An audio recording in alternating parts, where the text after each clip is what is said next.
With the latest escalations between Ukraine and Russia in the Black Sea, we're answering your questions about what's going on, according to Google's autocomplete. I'm Omar, and this is the 101 Ukraine conflict. Ukraine who? Who controls what? After the collapse of the Soviet Union, Ukraine gained independence in 1991, and its map looked like this. But today it looks like this, with the Ukrainian peninsula known as Crimea controversially annexed by Russia, and other areas now under Russian control. And here's why. Ukraine what? What happened? That's a good question. To explain this, first we have to delve into the makeup of the Ukrainian people and their history as a former Soviet territory. Most people who live in the center and west of the country speak Ukrainian, but as you move south and closer to the Russian border, most speak Russian and tend to have stronger ties to their former Soviet identity. This is a consequence of it being such an integral part of the former USSR, during which both Russian culture and language were at the forefront of everyday Ukrainian life. During the Cold War, the former USSR created a massive nuclear arsenal, and a lot of it was part of the then Ukrainian Soviet Socialist Republic. Those weapons remained in the country after its independence in 1991, but Ukraine gave Russia its nukes in 1995 in return for a promise to respect Ukraine's sovereignty. Then in 2000, Russia signed a deal with the EU to once again reaffirm Ukraine's independence, saying it would allow Ukraine and any other former Soviet states to make treaties with whatever nation they wanted to. That all fell apart in 2014, when the democratically elected government of pro-Russian President Viktor Yanukovych announced that it wasn't signing a long-negotiated association agreement with the EU. The deal would give Ukraine political and financial support, but instead Yanukovych was going forward with a Russia-focused Eurasian Economic Union. Protesters flooded the streets of the capital, Kiev, and the crisis known as the Euromaidan Revolution ultimately led to Yanukovych fleeing the country, and later, a Russian military intervention in the southeast. Because in the midst of the unrest, Russia sent special forces into the Crimean Peninsula, which is strategically located dividing the Sea of Azov and the Black Sea. It was there that the majority of Ukrainians claimed Russian as their mother tongue and felt stronger ties to their eastern neighbors. In what some call a referendum at gunpoint, the people overwhelmingly voted to leave Ukraine and join Russia.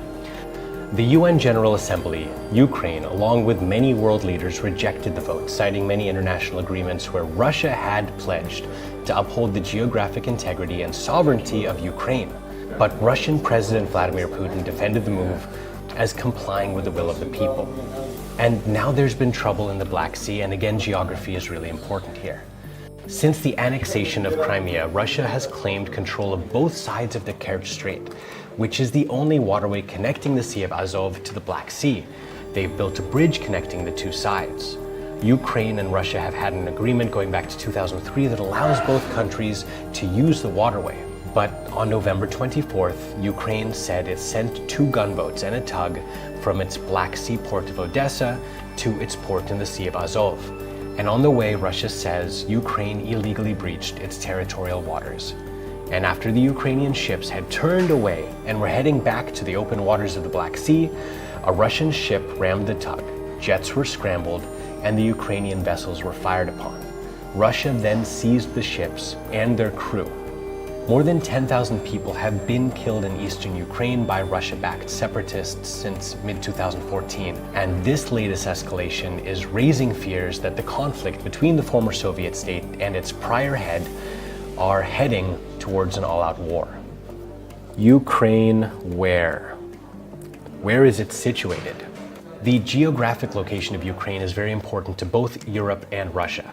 If Ukraine leans more Eurocentric, that puts European and NATO influence right on another one of Russia's borders. And if it allies with Russia, that brings Moscow's influence deeper into European territory, also threatening NATO.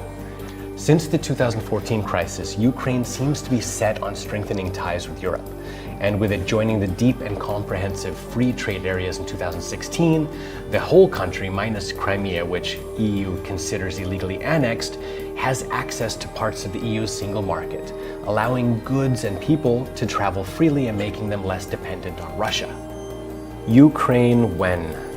When did it start? Disagreements between Russia and Ukraine began early into the former Soviet state's history. There was the nuclear issue, but that was not all. From 1993 to 2010, there were several gas disputes between the two nations. You see, Russia actually supplies the EU with about a quarter of its natural gas, and about 80% of that travels through Ukraine. Ukraine was accused of skimming gas in order to feed its domestic needs, and that wasn't appreciated by Russia or the EU. As a result, gas running through the country was in part or completely cut off at the source several times over the years. And starting sometime in 2019, Russia plans to bypass Ukraine entirely by supplying Europe through the Turkish Stream gas pipeline project.